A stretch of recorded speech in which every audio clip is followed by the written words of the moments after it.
लेकिन असली बात यह है कि हजरत को आने से रोका जा रहा था, तकलीफें दी जा रही थी। सुप्रीम कोर्ट तक के वकीलों ने फोन कर दिया कि आप जाएंगे तो आपके खिलाफ केस कर देगा। आज मेरी बात हो रही थी, हजरत आ रहे, मैंने कहा कोई बैनर नहीं लगाया हजरत, कुछ नहीं। हजरत ने कहा बिल्कुल इंशाल्लाह। मेरे तो घर के बाहर पूरा पुलिस बैठ गया, मेरे घर के बाहर तो पूरे के पूरे सियासती ओपोनेंट वाले आ गए, सब आ गए। वारिस भाई सब कह बोल रहे हैं कि नहीं आप नहीं जा सकते, अगर दुआ भी देनी है तो आप यहाँ से बैठ के दुआ दे। जय हिंद दोस्तों, मैं हूं अल्तमश और आप देख रहे हैं अल्तमश रज़वी यूट्यूब चैनल। दोस्तों कुछ दिन पहले मैंने अपने चैनल पर एक वीडियो अपलोड किया था जहां मैंने आपसे कहा था कि इम्तियाज जलील साहब का कहना है कि मुफ्ती सलमान नज़री साहब जल्द से जल्द औरंगाबाद आ रहे हैं। लेकिन दोस्तों फिलहाल मुफ्ती सलमान नज़री साहब का एक वीडियो क्लिप सामने आया और उसमें मुफ्ती सलमान नज़री साहब इनकार कर रहे हैं आने के लिए, क्योंकि इस वक्त मुफ्ती सलमान नज़री साहब की तबीयत ख़राब है और इम्तियाज जलील साहब से मुफ्ती सलमान नज़री साहब ने आने से इनकार कर दिया है। मैंने आपको बताया था कि वारिस पठान साहब ने अपने एक्स हैंडल पर एक पोस्ट किया था जिसमें इम्तियाज जलील साहब और वारिस पठान साहब को कहना था कि 15 नवंबर की शाम को मुफ्ती सलमान नज़री साहब आ रहे हैं। लेकिन दोस्तों मैं आपको बता दूं, जो कोर्ट से मुफ्ती सलमान नज़री साहब को नोटिस मिला है उसमें साफ साफ इनकार कर दिया गया है कि मुफ्ती सलमान नज़री साहब कहीं भी किसी पॉलिटिक्स के जलसे में ना जाएं, यानी ऑल इंडिया मजलिस इत्तेहादुल मुस्लिमीन का जलसा हो या वो कांग्रेस का जलसा हो। इसलिए मुफ्ती सलमान नज़री साहब से इनकार किया गया है क्योंकि सिक्योरिटी इशू हो सकता है, कुछ सिक्योरिटी का इशू भी हो सकता है, क्योंकि मुफ्ती सलमान नज़री साहब की फैन फॉलोइंग अल्हम्दुलिल्लाह इतनी है कि उनकी एक आवाज़ पर लाखों मुसलमान दौड़े चले आते हैं। दोस्तों फिलहाल मैं आपको वारिस पठान साहब का वीडियो दिखा देता हूँ, क्या कुछ मामला है, क्यों औरंगाबाद मुफ्ती सलमान नज़री साहब नहीं आ रहे हैं। जैसे कि मैंने आपको पिछली वीडियो में बताया था कि महाराष्ट्र मुफ्ती सलमान नज़री साहब तशरीफ लेकर के आने वाले हैं, लेकिन अब खबर ये निकल करके आ रही है कि मुफ्ती सलमान नज़री साहब महाराष्ट्र औरंगाबाद नहीं जा रहे हैं। दोस्तों आइए वारिस पठान साहब का वीडियो देख लेते हैं। भिवंडी वालों को मेरा पैगाम जरूर पहुंचा देना वारिस भाई। मैंने कहा ठीक है हजरत, आपका हुक्म का गुलाम है वारिस पठान, आप जो बोलेंगे मैं करूंगा। हजरत ने आप तमाम के लिए, तमाम देशवासियों के लिए एक पैगाम भेजा है। मैं चाहूंगा कि कैमरामैन भी इसको जूम करे और तमाम इस पैगाम को सुने। अस्सलाम वालेकुम व रहमतुल्लाहि तआला व बरकातुहू। अल्हम्दुलिल्लाह व कफा व सलामुन अला हबीबिहिल मुस्तफा, अम्मा बाद। अज़ीज़ान इकराम वक़ार, हाज़िरीन, सामाईन, आज एक खुसूसी पैगाम नशर करने के लिए मैं आपके सामने हाजिर आया हूँ।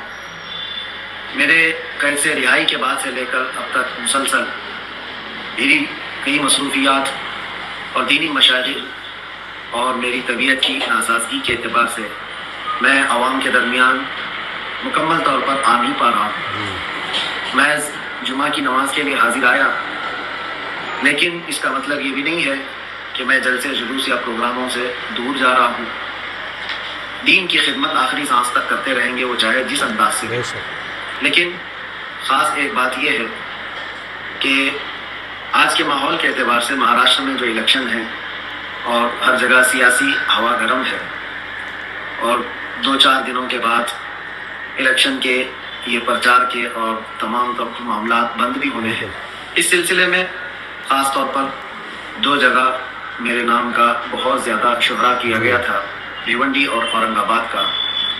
और भिवंडी से जनाब वारिस पठान साहब और औरंगाबाद से जनाब इम्तियाज जलील साहब, इन्होंने बहुत ज़ोर शोर से मेरे नाम का ऐलान भी किया और बहुत सारी मोहब्बतों का इजहार भी किया।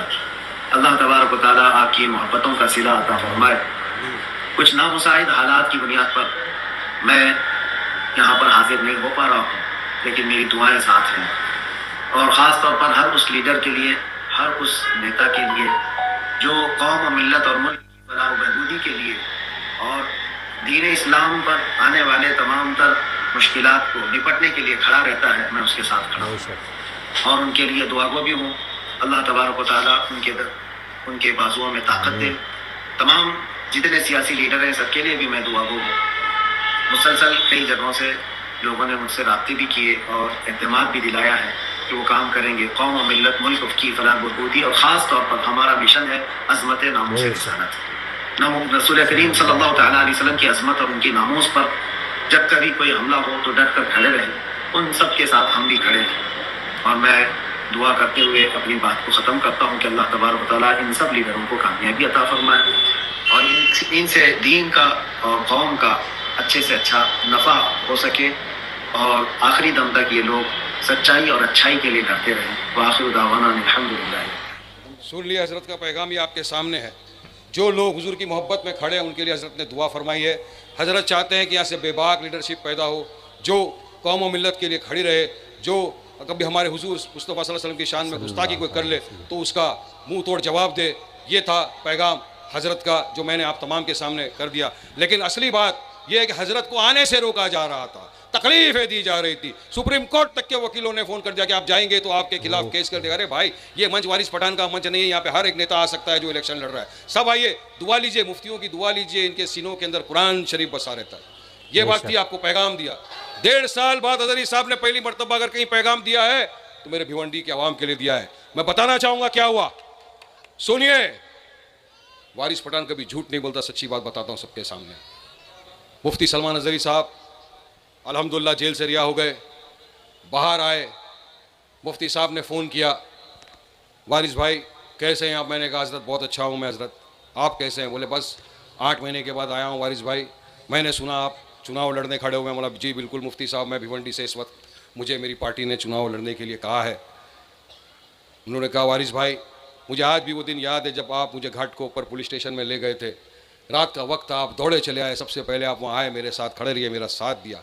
उसके बाद जो सफ़र चला, मुझ पर पासा एक्ट लग गया, सब लग गया, आप लोग मेरे साथ खड़े रहे।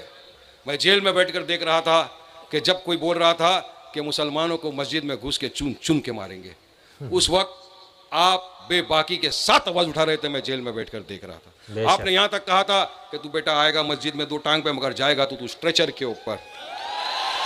ये बात कही थी आपने, मैंने कही थी। फिर उन्होंने कहा आज देखिए क्या हालत चल रहा है यहाँ पर।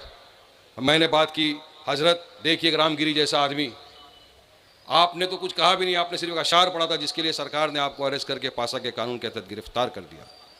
हजरत ने कहा बिल्कुल सही बात है। मैंने कहा हजरत देखिए रामगिरी को, एक टकला है ना, सर में बाल नहीं, जुबान में काबू नहीं, अनाप शनाप बकवास करता जा रहा था। इसने हमारे मोहम्मद मुस्तफ़ा सल्लल्लाहु अलैहि वसल्लम की शान में गुस्ताखी की। मैं समझता हूँ भिवंडी का नहीं, भारत देश का नहीं, दुनिया भर का कोई भी मुसलमान हर चीज को बर्दाश्त कर लेगा, मगर अपने हुजूर ताजदार मदीना मोहम्मद मुस्तफ़ा सल्लल्लाहु अलैहि वसल्लम की शान में गुस्ताखी किसी भी कीमत पे बर्दाश्त नहीं करेगा। बेशक बेशक, हक बात है। बिल्कुल हजरत ने कहा सही बात है। कौन बोला उसके खिलाफ, किसने रोकने की हरकत की उसकी जुबान को? मैंने कहा हजरत आप तो देख रहे थे, पेपर पढ़ रहे थे, सब देख रहे थे। बोले बिल्कुल वारिस भाई, नमूसे से रिसालत के ऊपर आप लोग खड़े हुए, आप और इम्तियाज भाई खड़े हुए, आप निकले औरंगाबाद से रैली लेकर, आप गए वहां तक, आपने कहा कि इसको अरेस्ट करिए, आपने कहा कि मुफ्ती सलमान अजहरी को जेल से रिहा करिए, सबसे पहले आपने ये बात करी थी जाकर वहां पर। बेशक। मैंने कहा हजरत बात बिल्कुल सही है, क्या है तो मेरा कोई फर्ज है, हमारा फर्ज है, हम भी मोमिन मुसलमान है, पक्के सच्चे मुसलमान है। हुजूर की शान में गुस्ताखी तो वारिस पठान किसी भी कीमत पे बर्दाश्त नहीं करेगा। मैं हुजूर का चाहने वाला हूं, सियासत की कुर्सी को 10 मरतबा लात मार देगा वारिस भाई, जहां मेरे हुजूर की बात है। मेरे नबी की शान की गुस्ताखी के लिए अगर वारिस पठान को फांसी पे चढ़ना पड़ा, खुशी खुशी चढ़ जाएगा इंशाअल्लाह ताला, कोई गम नहीं, कोई डर नहीं रहेगा। बात हुई, आपने कहा ठीक है वारिस भाई, मैं आऊंगा एक दिन भिवंडी इंशाअल्लाह ताला। मैंने कहा आई हजरत, लेकिन सुप्रीम कोर्ट से बेल पे हूं, बयान तो नहीं कर सकूंगा, बयान नहीं कर सकता, बहुत सारी रिस्ट्रिक्शन लगी हुई है, ये हुआ है। मैंने कहा हजरत दुआओं से नवाज दीजिए, दुआ देने आ जाइए। बोले ठीक है, मुझे इम्तियाज़ भाई से भी मेरी बात हुई, उन्होंने भी मुझसे कहा था कि हजरत आप दुआएं देने आइए। हमने यकीन मानिए पूरी तरह से हर चीज़ की परमिशन ली। हमने कहा हजरत आएंगे 2 मिनट, ज़्यादा वक्त नहीं लेंगे, दुआ करके चले जाएंगे। वारिस पठान भी स्टेज पर नहीं बैठेगा, कोई नहीं बैठेगा, सिर्फ उलेमा इकराम बैठेंगे, हजरत बैठेंगे, वारिस पठान नीचे बैठेगा। मैं सियासती मंच नहीं बनाना चाहता, मैं इस मंच को सियासती मंच नहीं बनाना चाहता था। मैं चाहता था कि एक मुफ्ती, एक उलेमा जिसके कदमों में बैठकर वारिस पठान ने इस्लाम को जाना, मुसलमान के हक को जाना, मैं नहीं चाहता हूं किसी सियासत के स्टेज के ऊपर बैठे। हमने कोई बैनर नहीं लगाया, कुछ नहीं लगाया, तमाम ने देखा था। हजरत ने कहा ठीक है बिल्कुल इंशाअल्लाह ताला। बस ये था, इम्तियाज भाई ने कहा कि मुझे हजरत ने 16 तारीख दी मेरे आने की, तुम्हारे यहाँ 15 को हो जाएगी। इतना बोलना था कि यकीन मानिए पूरे के पूरी सरकार, पूरा प्रशासन, पूरा अपोजिशन पूरे के पूरे लग गए हजरत के पीछे, हाथ पैर धो के लग गए कि हजरत नहीं आप ऐसा नहीं कर सकते, आप वहां जाएंगे तो यहाँ ये कर देंगे, सुप्रीम कोर्ट जाएंगे, बेल कैंसिल कराएंगे, फला कर देंगे, डिमका कर देंगे, सब चीज। फिर भी कल रात को हजरत से मेरी बात हुई, हजरत ने कहा वारिस भाई मैं इंशाअल्लाह ताला पूरी कोशिश करूंगा कल पहुंचने के लिए। आज जुम्मा के बाद मेरी बात हो रही थी, हजरत आ रहे, मैंने कहा कोई बैनर नहीं लगाया हजरत, कुछ नहीं। हजरत ने कहा बिल्कुल इंशाअल्लाह। मेरे तो घर के बाहर पूरा पुलिस बैठ गया, मेरे घर के बाहर तो पूरे के पूरे सियासती ओपोनेंट वाले आ गए, सब आ गए। वारिस भाई सब क्या बोलना है कि नहीं आप नहीं जा सकते, अगर दुआ भी देनी है तो आप यहाँ से बैठ के दुआ दे दीजिए। मैंने कहा हजरत क्या बात है, क्यों नहीं? आइए, मैं तो आपको दुआ देने बुला रहा हूं। मैं तो चाहता हूं कि दूसरे भी जो सियासतदान यहां से खड़े हैं वो भी आ जाए मंच पे बैठे, क्योंकि मुफ्ती दुआ कर रहा है, कब किसकी दुआ कबूल हो जाए किसके लिए कोई बोल नहीं सकता। लिहाजा मैंने ये नहीं बोला कि सिर्फ मेरे लिए, आइए सारे के सारे जितने खड़े हुए एमएलए सब आइए, सब दुआ लीजिए। जनता जनार्दन है, जनता के दिल में जिसके लिए मोहब्बत आएगी जनता उसको चुन के ऐवान असेंबली में भेजेगी। लोगों को लगेगा, जनता को लगेगा कि हमको चुन के इसको ऐवान असेंबली में भेजना है, तो जनता उसी को भेजेगी। आप आइए। मुफ्ती साहब ने कहा निकल नहीं सक रहा हूं यहां से, इतने सारे लोग जमा हो गए। शाम तक का मुफ्ती साहब ने कहा अब अगर मैं आ गया वारिस भाई तो मेरी बेल भी कैंसिल हो सकती है, सुप्रीम कोर्ट ने बेल दिया है। मैं कहा हजरत अगर इस बात पे आपकी बात आ जाती है, मैंने सबसे मशवरा किया, तो हजरत आप यकीनन अगर कोई चीज आपके खिलाफ जा रही है तो वारिस पठान या कोई भी एमएलए बन रहा है कोई भी उसमें हाथ नहीं डालेगा। आपकी सेफ्टी आपकी बहुत जरूरत है, कौम मिल्लत को आपकी आवाज की बहुत जरूरत है, कौम मिल्लत को आपकी दुआओं की बहुत जरूरत है। मैं कहा मैं तो चला जाऊंगा स्टेज पे, मेरा तो एमआईएम का मैं स्टेज लगाकर हजरत शुरू कर दूंगा, मेरी बात लोग आएंगे मिलने, मोहब्बत करते हैं मुझसे आएंगे मिलने। हजरत ने कहा नहीं वारिस भाई, मैं अगर नहीं आ सकते हैं, मुझे नहीं निकलने दे रहे, तो भिवंडी वालों को मेरा पैगाम जरूर पहुंचा देना वारिस भाई। दोस्तों मैं उम्मीद करता हूं आपने वारिस पठान साहब का पूरा वीडियो देख लिया होगा कि वारिस पठान साहब का क्या कुछ कहना है, क्यों मुफ्ती सलमान नजरी साहब औरंगाबाद तशरीफ नहीं लेके आने वाले हैं। दोस्तों अब आइए मुफ्ती सलमान नजरी साहब का मैं आपको छोटा सा वीडियो का क्लिप दिखा देता हूं कि मुफ्ती सलमान नजरी साहब क्या कुछ कह रहे हैं। इस वक्त मुफ्ती सलमान नजरी साहब की तबीयत भी कुछ खराब है। दोस्तों आइए इस वीडियो को भी देख लेते हैं। सिलसिले में ख़ास तौर पर 2 जगह मेरे नाम का बहुत ज़्यादा शोहरा किया गया था, भिवंडी और औरंगाबाद का। और भिवंडी से जनाब वारिस पठान साहब और औरंगाबाद से जनाब इम्तियाज़ जलील साहब, इन्होंने बहुत ज़ोर और शोर से मेरे नाम का ऐलान भी किया और बहुत सारी मोहब्बतों का इजहार भी किया।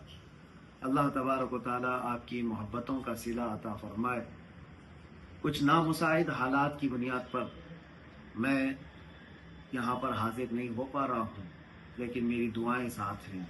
दोस्तों मैं उम्मीद करता हूं आपने इस वीडियो को पूरी तरह से देख लिया होगा क्या कुछ कहना था मुफ्ती सलमान नजरी साहब का। मुफ्ती सलमान नजरी साहब औरंगाबाद महाराष्ट्र क्यों नहीं आ रहे हैं। दोस्तों मैं उम्मीद करता हूं आपने इस वीडियो को पूरी तरह से देखा। अगर आपको ये वीडियो पसंद आया हो तो वीडियो को लाइक करके चैनल को सब्सक्राइब कर दीजिएगा, और आप सबकी क्या राय है इस सब के ऊपर आप कमेंट सेक्शन में बता सकते हैं। वीडियो पूरा देखने के लिए शुक्रिया।